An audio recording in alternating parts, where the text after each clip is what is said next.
Bonjour Cœur. Bonjour Max, ça va? Oui, ça va parfaitement bien. Un petit peu stressé, et toi? Moi aussi, un peu stressée en vrai aussi, parce que c'est bizarre de prendre la parole sur ça. Vous êtes les premiers officiels avec qui je parle de ça. Donc voilà, ouais, un peu stressée. Enfin, c'est surtout que, je sais pas, j'ai pas vraiment stressée, mais j'ai pas envie de dire de la merde, quoi. Voilà. Bah, au pire, tout ce qu'on pourra regretter sera coupé au montage. On a qu'à se mettre d'accord sur ça. Okay. C'est bon? Ok. Allez, super. Qui es-tu, Cœur?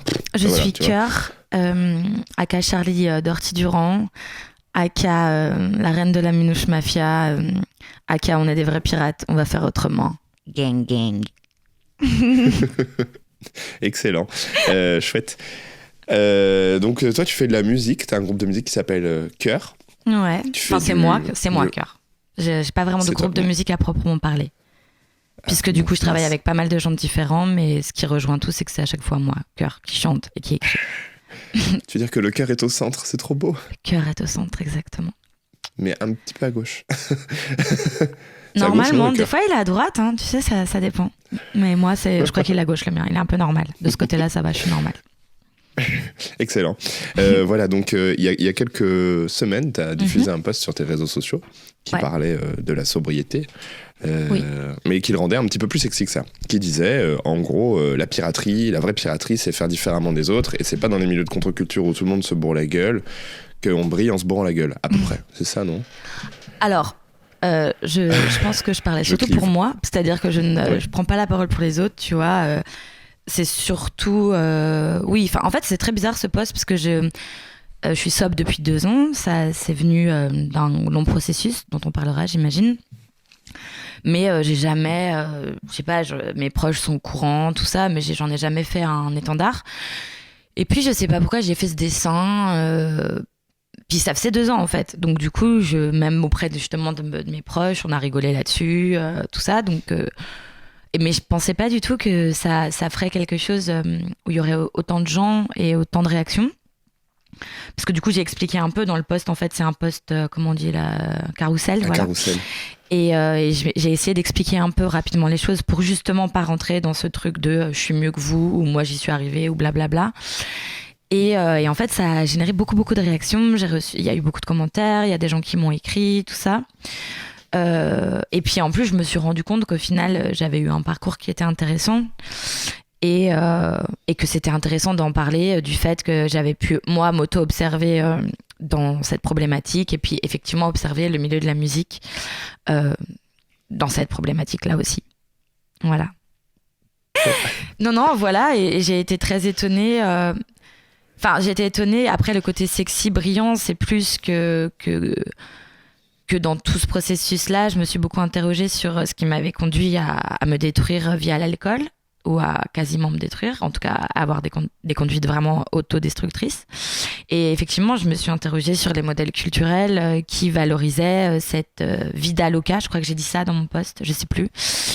Et que c'est effectivement beaucoup plus, ça semble beaucoup plus sexy de se défoncer, de faire la fête, que de prendre soin de soi, etc. Et en même temps, c'est très compliqué parce que je pense moi je suis en tant qu'artiste, je me sens, même si je suis pas encore une méga star, je suis toujours responsable de ce que je vais mettre comme message, quoi. Puisque en plus moi, ayant été beaucoup infusée par des artistes et influencée et sauvée par des artistes, pas par des chansons, par de la musique, pas par des posts Instagram. Mais je me dis que comment je peux donner avoir en fait une sobriété qui soit sexy et qui soit pas non plus l'espèce de truc de la rédemption chiant et boring et aussi hyper clivant de maintenant j'ai tout arrêté, avant j'étais dans l'erreur, maintenant je me mets des carottes dans le cul, je fais du yoga, je bois que de l'eau et je vénère Shiva tous les matins. Ça, j'y crois pas du tout non plus. Donc, parce que du coup, pour moi, c'est un modèle inverse qui, du coup, va déclencher, en fait, le désir de faire n'importe quoi. Parce qu'en fait, tout ça, c'est tout un rapport où, en fait, on nous fait bander et mouiller avec des trucs interdits, parce que c'est interdit, du coup, on a envie d'y aller. Donc, du coup, moi, c'est tout un truc comme ça où je me suis dit, mais en fait, si c'est pas interdit, si tout d'un coup, c'est pas interdit, comment on peut désirer ça? Enfin, voilà, c'est des grandes réflexions là-dessus. Et voilà, et l'observation du milieu de la musique, c'est plus que c'est un milieu où c'est généralisé. La toxicomanie, qu'elle soit l'alcoolisme, enfin voilà, j'ai quand même pu observer que généralement, quand j'arrivais dans des loges, quand j'arrivais dans un concert, on était tous bourrés, défoncés. Et encore, moi, à l'époque de Schlass, donc, parce que avant Cœur, je faisais Schlass avec mon frérot Mika, comme j'étais encore plus punk artistiquement, on pensait que j'étais complètement droguée, quoi. C'est-à-dire que moi, j'ai bu beaucoup, j'ai fumé un peu de weed, mais j'ai jamais touché aucune drogue parce que j'ai très vite compris que sinon je ne serais pas là en train de faire cette interview si j'avais goûté à quoi que ce soit. Donc j'ai goûté à rien, c'était stratégique et j'avais suffisamment d'armes en moi. J'avais pas d'armes pour ne pas sombrer dans l'alcool, mais j'avais quelques armes sans doute pour avoir la jugeote de me dire le reste, vas-y, ne tente même pas. Mais c'est vrai que j'observais que qu'il y avait jamais personne qui disait moi je bois pas. Moi déjà quand j'arrivais et qu'on me disait tu veux du speed, tu veux de la coke, et que je faisais non, tout le monde était là genre limite vexé. Et puis quand par contre moi j'étais aussi défoncée d'alcool, je sais pas, il y avait jamais personne qui ne buvait pas, il y avait jamais personne qui était sobre.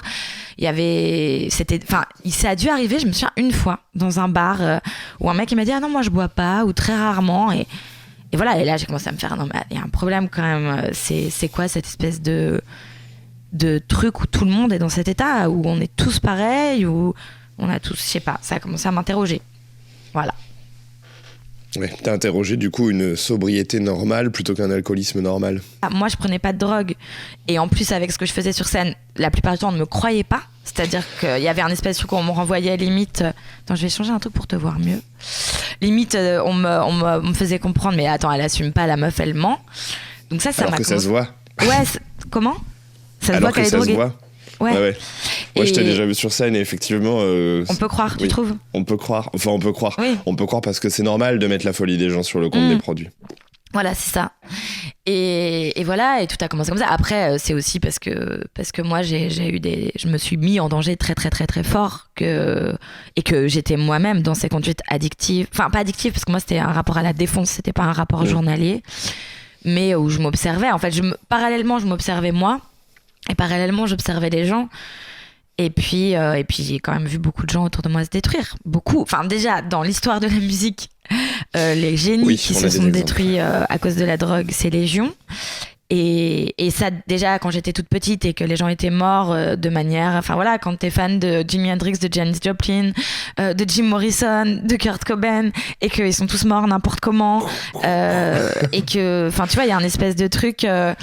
où tu commences à dire attends mais du coup pourquoi ces gens si géniaux sont morts dans leur vomi, et puis après tu te mets à le faire et tu fais ah merde pourquoi, et voilà, et du coup ça m'a beaucoup interrogée. Après artistiquement ça s'explique pourquoi les artistes peuvent plonger dans la drogue ou dans l'addiction, parce que du coup quand t'es artiste c'est que t'as une fragilité, c'est que cette fragilité tu travailles dessus, c'est que t'as une faille, et il se trouve que l'addiction souvent se glisse plus violemment dans les gens qui ont des failles en fait, puisque du coup elles viennent répondre à un moment un besoin de sécurité ou un besoin de bien-être qui est parce que à partir du moment où tu fais de l'art, dans le sens un peu noble du terme, à partir du moment où t'as une nécessité à dire des choses parce que sinon tu vas crever parce que ces choses-là vont t'étouffer, c'est que t'as un besoin d'être rassuré, t'as un besoin que tout le monde n'a pas, puisqu'il y a des gens ils peuvent même pratiquer l'art de façon amateur mais ils vont pas avoir ce truc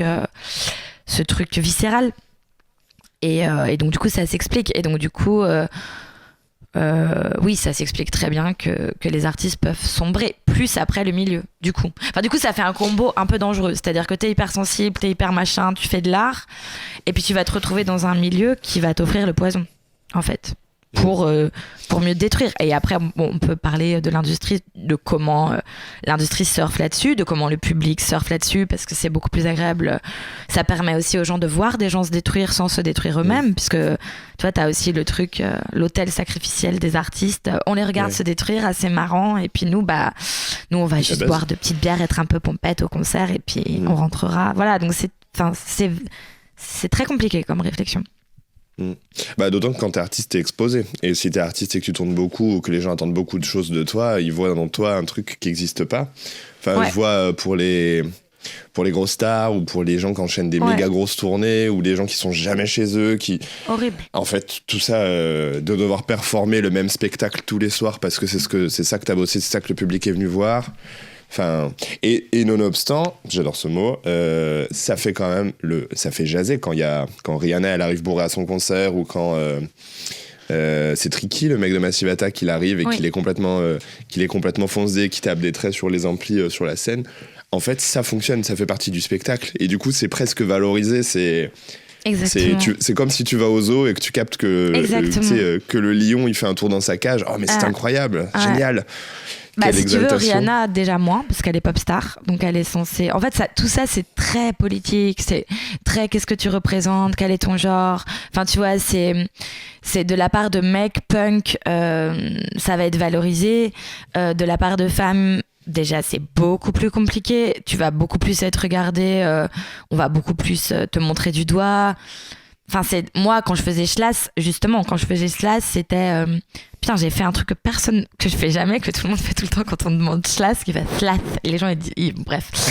Et c'est 3A, 2S, bordel. 2A, 3S. 2A, 3S, ouais. Putain. Et... Non, c'est qu'effectivement, moi, c'était par exemple très attendu avec le fait que je fasse Schlass et qu'on a beaucoup tourné dans le milieu alternatif, dans les squats et tout, que j'étais très droguée. Et en fait, ce qui est hyper bizarre, c'est toutes les injonctions.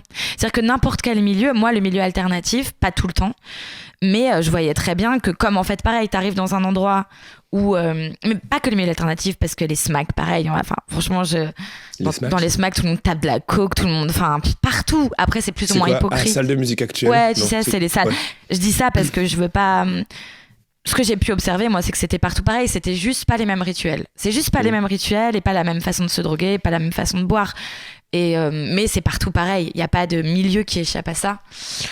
Mais oui, le côté où c'est valorisé, bien sûr, mais de toute façon même dans les clips, même dans les morceaux, moi je me tue au hip-hop depuis que je suis petite, j'entends fumer des pétards, boire, être défoncé, rentrer tard, ne pas dormir, enfin je veux dire, j'entends que ça, c'est ça qui me fait rêver depuis que je suis petite dans la musique. Donc après ce qui est paradoxal, c'est que je pense que les gens qui durent et qui à un moment ont surfé là-dessus, ils arrêtent, ou ils se calment, ou ils se font aider, ou... En fait, après, c'est justement soit tu décides que t'es la comète et que tu te sacrifies pour rester dans la légende et pour être une espèce de truc où tout le monde pourra projeter tout ce qu'ils veulent parce que tu vas mourir et que tu vieilliras pas et que tu te calmeras pas et que tout ça. Soit tu fais, oh les gars, attendez, on va peut-être inventer autre chose, on va peut-être passer à autre chose, on va peut-être... Enfin, voilà. Je dis ça, je suis pas parvenue, hein, mais ouais, c'est sûr que... Ouais. Bah, si c'est pas pour revenir sur le truc de l'exemple de Rihanna, si c'est pas valorisé, ça fait du buzz en tout cas. Et en fait, on est vraiment dans cette culture où si c'est valorisé ou pas valorisé de toute façon, tant que ça fait jaser et que ça provoque des réactions, ça fait vendre. Enfin, c'était plus ça que je voulais. Ouais, bien sûr, tout à fait. Ouais, ça c'est sûr. Mais c'est catastrophique parce que par exemple, là, je regardais les trucs sur Amy Winehouse et à la fin, c'est vrai que je me souviens, elle était dans tous les magazines et tout, mais c'est dégueulasse en fait. Les gens, tu vois, c'est un truc très macabre et c'est justement lié à la consommation des gens. C'est-à-dire que certaines personnes sont capables de consommer de façon raisonnable et d'autres pas. Et ça, c'est vrai. Et moi, je l'étais pas. Avec l'alcool, je ne l'étais pas. Et on pouvait me dire, gère, faut mieux que tu gères. En fait, je l'ai compris maintenant que je suis très documentée. Bah, je pouvais pas gérer. En fait, j'avais un truc avec cette substance qui fait que je n'aurais jamais pu gérer. C'est pour ça que j'ai arrêté. Et en fait, ce que je trouve dégueulasse, c'est que aussi, à l'échelle, tu vois, rockstar, enfin star, et à l'échelle très intime et des gens de n'importe qui, c'est toujours ce même truc. C'est-à-dire que c'est quand même un truc où on regarde les gens et on fait « Ah putain, mais elle est dégueulasse, elle est à moitié à poil, elle s'en rend pas compte, elle se fait raccompagner chez elle. » Et en fait, où... c'est vraiment ce rapport de moi je peux consommer, elle pourrait elle aussi consommer correctement, mais en fait non, c'est faux. Et Rihanna c'est pareil. Rihanna je pense que c'est pareil, je pense qu'elle est bien entourée, donc etc. Mais Rihanna je pense qu'elle c'est une nana, et c'est ce qui la rend sympathique aussi. Je pense qu'elle se défonce avec ses copines, mais ouais voilà et c'est tout ce truc un peu dégueulasse de la même manière que le public va se repaître de ce spectacle, quand toi t'es bourré et quand t'es cette espèce de clown bourré, etc., les gens font ça. Les gens te critiquent, mais à la fois tu fais rire. Tu es le clown de toute la soirée et tu rassures tout le monde en fait. Tu sais, t'es rassuré par le contre-exemple. Ça, c'est vraiment de la merde. Et c'est vraiment, enfin, c'est vraiment clair. Ce truc, tu sais, du bouc émissaire en fait. Elle est nanana. Moi, je pense que j'ai souvent incarné ça quand j'étais très bourrée. Et même sur scène avec Slash en fait, en poussant les postures de provocation, mais parce que je trouve que c'est intéressant en fait, comment les gens se débarrassent de ça, c'est voilà. Après tu peux ne vraiment pas être concerné, tu peux vraiment ne pas comprendre, je pense. Quand toi t'as un rapport équilibré aux substances, tu peux vraiment ne pas comprendre et te dire mais là comment elle fait la meuf, pourquoi elle est dans cet état, pourquoi elle s'est pas arrêtée de boire au bout de 2 verres, tu vois. Oui. Je comprends, si tu connais pas, tu peux vraiment ne pas connaître, tu vois. Ouais, mais c'est pas comme si les gens avaient pas des comportements de compulsion sur tout et n'importe quoi. Enfin, le côté... moi, c'est un truc que j'entendais beaucoup en teuf. Je l'entends moins parce que je vais moins en teuf.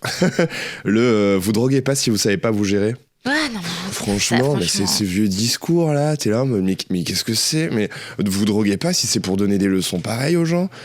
Genre, fermez-la si c'est pour donner votre avis comme ça. Des gens qui sont dans le mal là actuellement, sans contrecarre. Au pire, ignorez-les, au mieux, fermez-la.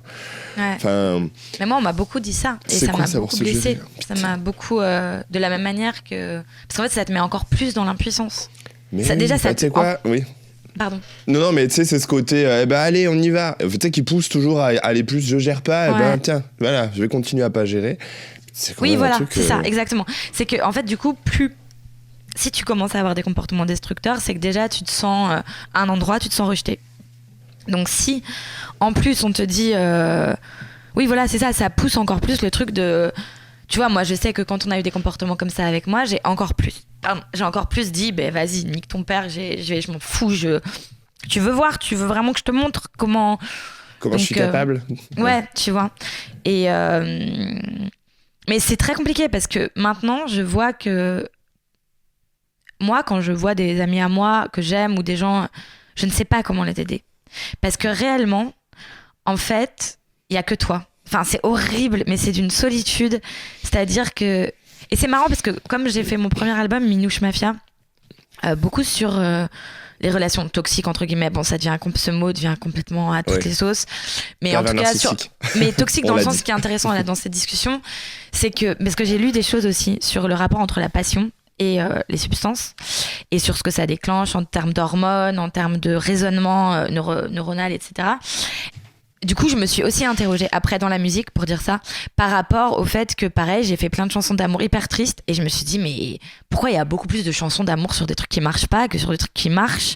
Et pourquoi on bande et on mouille beaucoup plus sur des trucs où c'est impossible, où en fait ça marche pas, où en fait nanana, le mec il veut mais il veut pas, la meuf elle veut mais elle veut pas, mais ça marche pas, nanana. Mais c'est un peu, on ne peut pas aider les gens qui sont là-dedans, de la même manière que quand quelqu'un est dans une histoire toxique qui est en train de le détruire, tu peux faire tout ce que tu veux, tu peux passer des heures à discuter avec cette personne, tu peux lui dire, cette personne peut avoir des éclairs de lucidité, tant qu'elle n'ira pas au bout du truc, si elle veut aller se tuer dans sa relation toxique, elle le fera.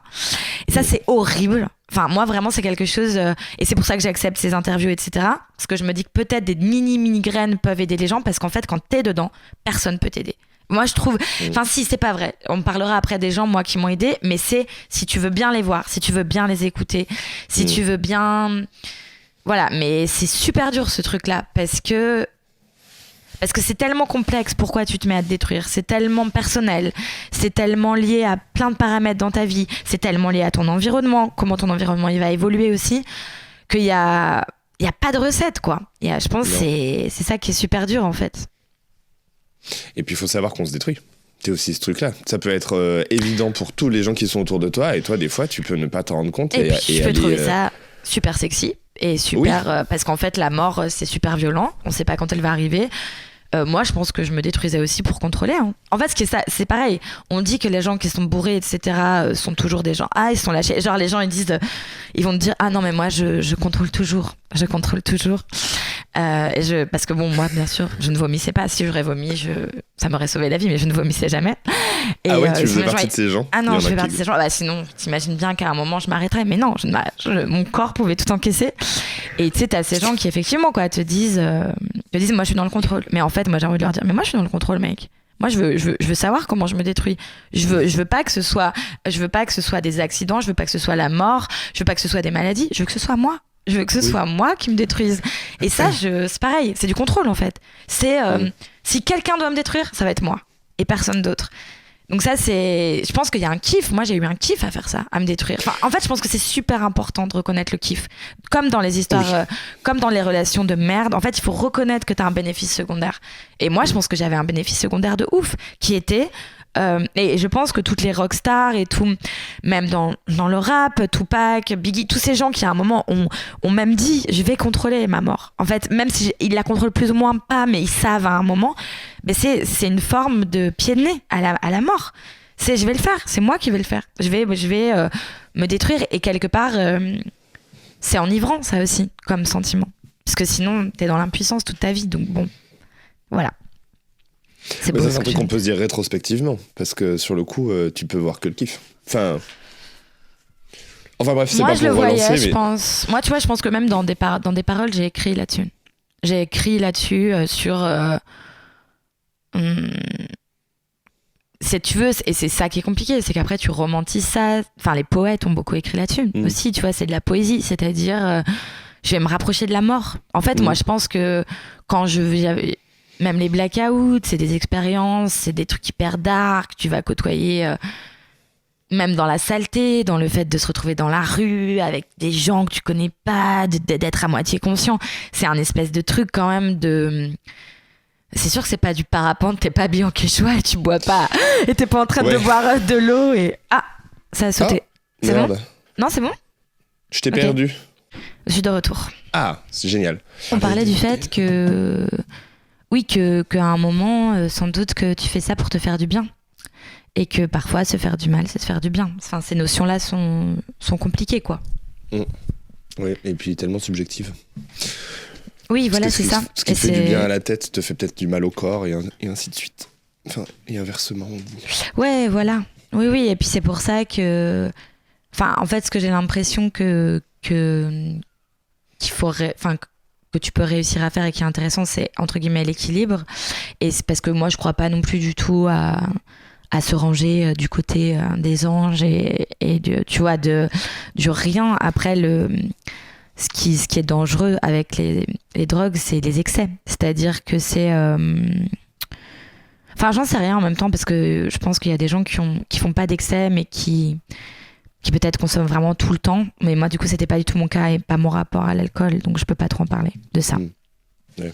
Bah, d'ailleurs, tu le disais au début de notre échange, tu disais, moi, j'avais pas un problème d'addiction parce que je consommais pas tous les jours. Bah, en fait, je pense que on peut quand même avoir un problème d'addiction, même si Bien sûr. Le comportement addictif, il est espacé dans le temps. Genre des gens qui sont addicts à la cuite, qui sont addicts au blackout, des gens qui sont addicts à prendre une grosse mûre, mais pas souvent. Mais que ça doit être régulier. Bah, oui.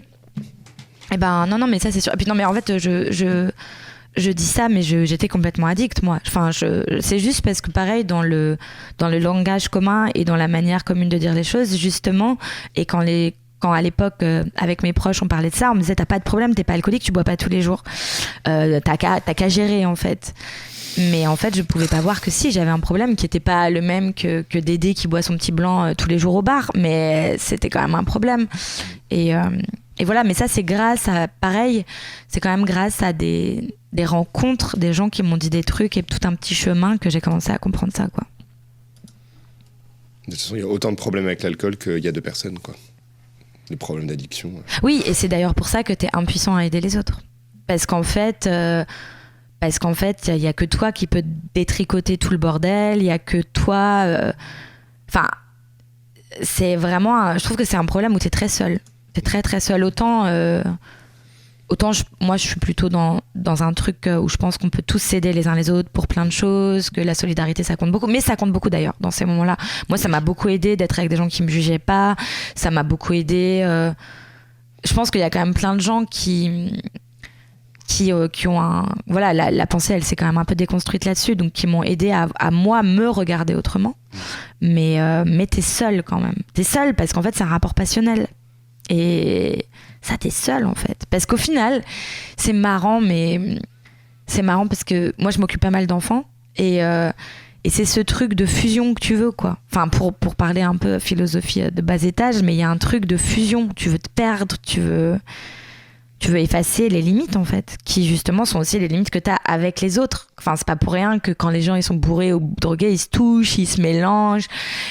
Voilà, tu veux retrouver ce truc-là. Après, putain, fait chier, quoi. S'il y a besoin d'être complètement high, quelque part de perdre conscience pour être en lien, voilà, ça devient dommage, puisqu'en fait, même le but de ce que tu veux, en fait, tu passes à côté. Bon, bah, Cœur, c'est un peu brut, mais à cause des limitations techniques de nos appareils électroniques, on va devoir mettre fin à cette conversation parce qu'on n'a plus d'espace sur le disque dur et qu'on n'a pas envie d'être coupé en plein milieu d'une phrase. Je te remercie beaucoup pour les idées et les pensées que tu as développées avec nous aujourd'hui et pour tes retours sur ton parcours. C'est hyper intéressant et en fait, ça fait... Moi, je suis très ému d'interviewer une star pour la première fois de ma vie. Voilà, je le dis. C'est ton première interview de star? Bah, t'es ma première star, j'avoue. Cool. Et puis t'es la première star avec qui j'ai dansé sur scène. Non, pas la première c'était Santigold. Ah, cool. Ouais. Enfin bref, peu importe. Et je peux raconter une anecdote très rapide par rapport à Marseille, parce qu'en fait, comme j'étais dans Schlas, le concert où t'étais venu à Marseille, on était en résidence et on était rentré de ce concert hyper bourré. J'étais méga bourré avec donc du coup Bonne Trips, Jérôme, mon beatmaker, et Mika, mon acolyte sur scène. Et on était en résidence chez Meki qui faisait toutes nos vidéos. Et ce soir-là du concert, je suis rentrée méga bourrée. Et on écoutait de la musique et moi je pleurais parce qu'en fait je me disais qu'avec Schlas je faisais que de l'ironie, c'est-à-dire je faisais soit la petite fille soit le pélo, le mec en lyonnais, mais qu'en fait je chantais jamais avec mon cœur et je pleurais, je disais moi je chante pas avec mon cœur, moi je fais toujours le clown et tout. Et c'est comme ça que je me suis dit il faut que je m'appelle Cœur, parce qu'en fait je vais essayer aller un peu plus de chanter avec mon cœur. Et c'était à Marseille et c'est venu après voilà, c'est parce qu'il y avait un chœur dans Schlas Coteau.Cœur, mais cette espèce de prise de conscience de je veux essayer de chanter avec mon cœur même si ça me fait peur et que j'ai une voix cassée et que j'ai plein de limitations, c'était juste après ce concert à Marseille. C'est trop émouvant. Merci pour cette anecdote. Elle est belle, hein? Oui. Ouais. Et j'étais là, moi je sais pas chanter avec mon cœur. On écoutait genre du blues, on écoutait des trucs trop beaux et je me disais mais moi je suis tout le temps là en train de fabriquer ma voix, de me cacher, je pourrais pas faire ça. Et puis au fur et à mesure j'ai fait allez, on va essayer quand même. Allez, on tente, on arrête de dire que c'est pas possible, on essaye. Voilà, c'est ça. Bah c'est beau. Donc donc on se donne rendez-vous une prochaine fois pour continuer cette discussion. Ça c'est avec trop grand bien. Plaisir. Avec grand plaisir. Et t'as une actu? T'as envie de partager ton actualité d'artiste? Oui, là je vais bientôt sortir des singles et un album, mais j'en dis pas plus. Parce que voilà, j'en dis pas plus. Ok, pardon. Tu veux que je coupe au montage? Non, pas du tout. Non, j'en dis pas plus, juste parce que j'ai pas de date précise et tout ça, et je voudrais pas m'avancer sur des choses qui vont bouger. D'accord, super. Voilà. Eh bien, merveilleux. Eh ben, merci beaucoup d'avoir été avec nous. Avec plaisir. Trop génial. Et merci à nos auditeurs et auditrices qui nous auront écoutés, ou même aux gens qui nous auront regardés. Et à bientôt. Merci à tous. Gros bisous les minouches. Bye bye. Bonne journée. Bye. Bonne journée. À plus.